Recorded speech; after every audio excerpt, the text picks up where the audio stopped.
El 27 de octubre del 2021, los chicos de quinto debían presentar un trabajo de economía grupal con consigna libre para poner a prueba sus conocimientos y su capacidad de explicárselo a alguien que no sepa nada de economía.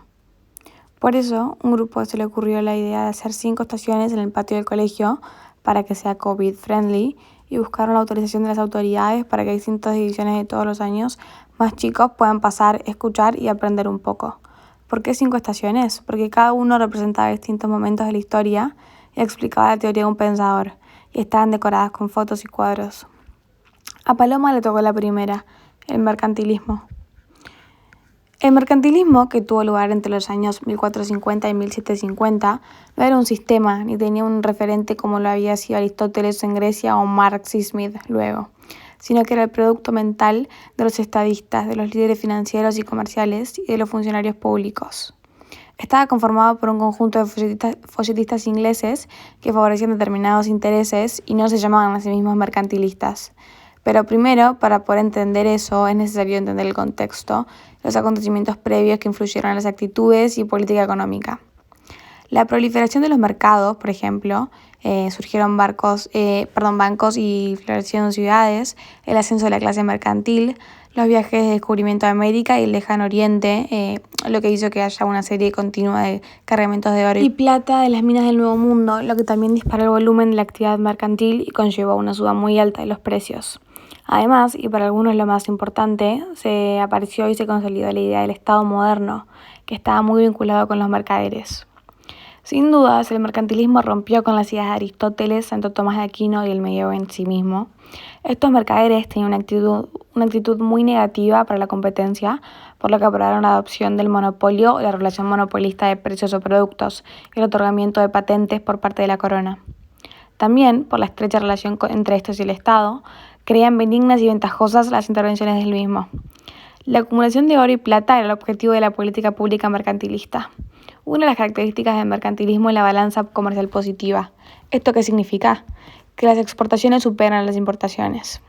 Thomas Moon es el portavoz más destacado entre varios autores que escribieron sobre los principios generales de este modelo, por llamarlo de alguna manera, y sin embargo se dice que por lo general solo aportan juicios de valor muy restringidos, exponiendo de forma ya sea más resumida o más extensa las mismas ideas, los mismos conceptos y tienen más afirmaciones que argumentos. Además, se los acusa de que estas ideas no son propias, sino de los mercaderes de los que son voceros. Fue Adam Smith quien le puso fin al mercantilismo en el año 1776, pero lo van a ver en la tercera estación con Antonella. En la estación 2, Emma habló sobre la fisiocracia. La fisiocracia surgió como una reacción francesa al mercantilismo, en donde se había conservado un interés muy fuerte por la agricultura, la actividad a la que se le seguía rindiendo un verdadero culto. Creían que la riqueza provenía de la naturaleza, que, spoiler, se llama producto neto. Además, Luis XV no se sometió tanto al mercantilismo como otros países de Europa y hasta empobreció a la nobleza y le quitó poder independiente a la clase feudal.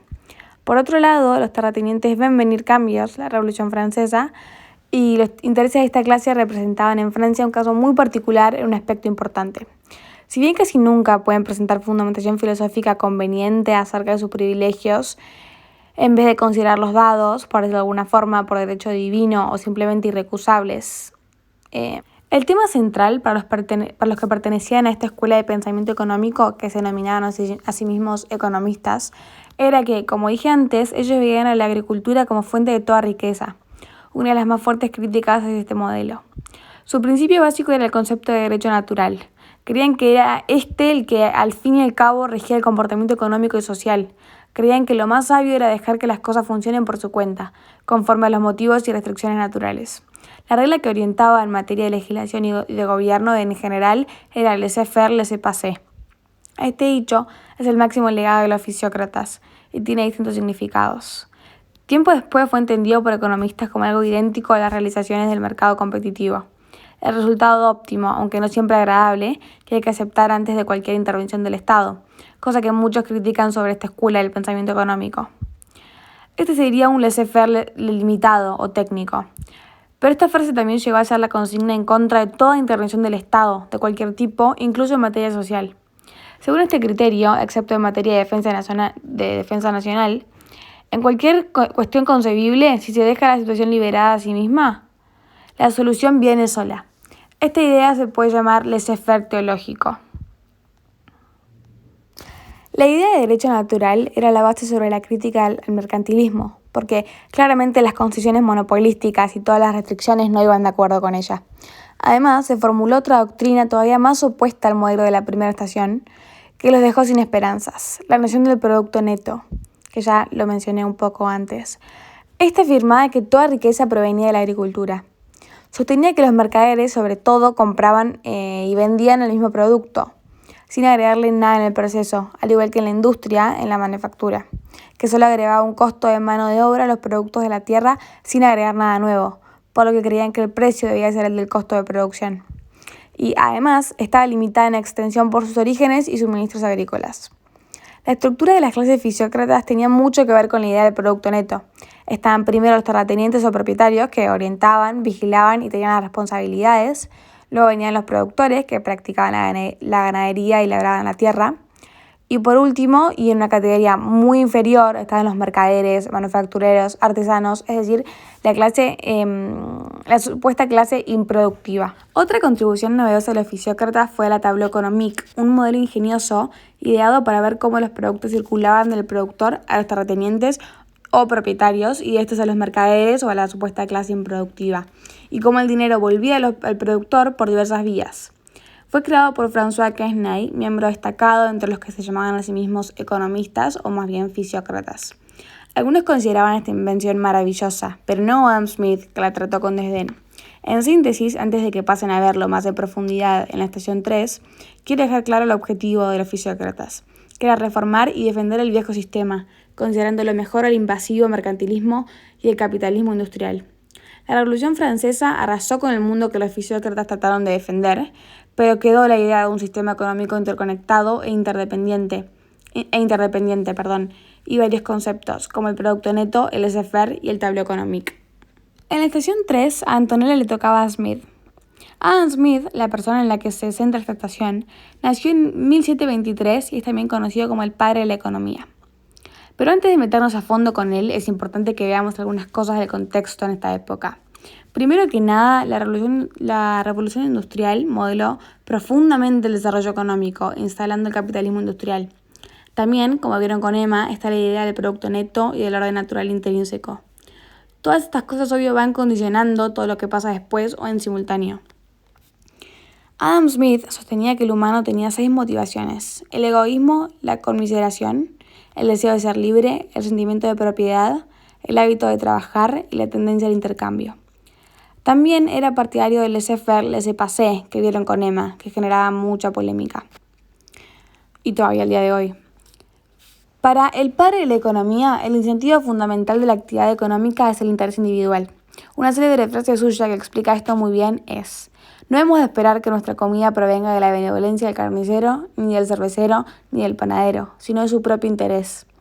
Él sostenía que cada uno, siendo egoísta y tomando decisiones por y para uno, está guiado por una mano invisible para conseguir un fin que no estaba en sus intenciones, bueno para el resto de la sociedad, y que así se llega a la armonía, al equilibrio.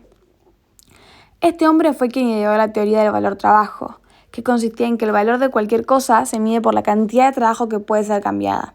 Decía que, y lo cito, el valor de cualquier bien, para la persona que lo posee, equivale a la cantidad de trabajo que con él puede comprar o encargar. En consecuencia, el trabajo es la medida real del valor de cambio de todos los bienes. En otro de sus pasajes característicos, dijo que el valor de cambio de un bien también depende de su costo de producción. Con respecto a los salarios, él creía que estos eran el costo de traer al trabajador a su trabajo y de mantenerlo para que lo siga haciendo. Esta es la base sobre la que David Ricardo, que no se preocupen si no lo conocen, lo ven en la próxima estación, formula la ley de bronce de los salarios. En su primer libro, describe la forma de trabajo en una fábrica de alfileres. Lo que le llama la atención no fue la maquinaria característica de la revolución industrial, sino la forma en que el trabajo estaba dividido para que cada trabajador sea experto en una parte minúscula del proceso. Un hombre por una tuerca, otro la ajusta, y así sucesivamente, lo que les permitía ser mucho más productivos. A Clara le tocó la cuarta etapa, Esta estación está centrada en David Ricardo. Él fue uno de los que refinaron y ampliaron la obra de Smith tras su muerte, junto a Malthus y Say, quien propuso la ley de Say, que muy a lo bestia proponía que cada oferta creara su propia demanda, que se mantuvo triunfante hasta que Keynes la refutó en la Gran Depresión. Bueno, pero Smith y Malthus, sobre todo ellos dos, más que Say, presenciaron el auge de la revolución industrial y trataron de que la ciencia económica se desarrolle a la par de este cambio. A diferencia de la mayoría, como por ejemplo Smith, que era empírico y didáctico, David era teórico e inductivo, como la forma actual de razonar. Hace soporte a la teoría del valor diciendo que, según su opinión, uno de los principales factores que definen el precio de un bien, excepto las mercancías o, por ejemplo, una pintura, algo que no se puede replicar, es su utilidad. Con este análisis surge por primera vez la teoría más moderna de fijación de precios, la interacción entre la oferta y la demanda. Como propietario de tierras él mismo, se ocupó de los ingresos del terrateniente en concepto de renta, que él define como la porción del producto de la tierra que se paga al terrateniente por el uso de los poderes originales e indestructibles del suelo. Creía necesario impulsar el cultivo de tierras cada vez más pobres y que de la posesión de las mejores provendría un excedente por encima del costo, que sería mayor siempre que la calidad de esta sea mayor y mayor sea la presión de la sociedad sobre la oferta total de estas tierras. Y así, el dueño de las más fértiles se beneficiaría no solo de eso, sino también de la pobreza de los demás. Ricardo creía que los salarios eran el precio necesario para permitir a los trabajadores subsistir y perpetuar su raza, sin aumento ni disminución. Esta idea está muy relacionada con la ley de hierro, que era el precio natural del trabajo, el precio de equilibrio de la mano de obra dicho de forma actual. O sea, el valor al que, si todo sigue igual, tenderían los salarios. Pero para David esto incluía no solo las necesidades del trabajador, sino también todas las cosas que ahora considera indispensables o fundamentales por costumbre. Otra idea icónica de Ricardo es la teoría de las ventajas comparativas. Esta consistía en que si un país produce mejor algo, mejoraría su bienestar si se dedica a producir solo eso y compra el resto. Por ejemplo, en ese bien, por ejemplo, el queso para Francia, el país tiene una ventaja comparativa. Y a por ejemplo, le compra vino a España, que tiene a su vez una ventaja comparativa en la producción de y le compra queso a Francia. Como Smith, era partidario del liberalismo y el no intervencionismo.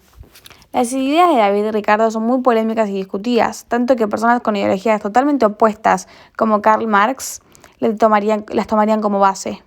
Félix comenzó diciendo: bueno, llegaron a la última estación del recorrido. A mí me toca contarles sobre Karl Marx.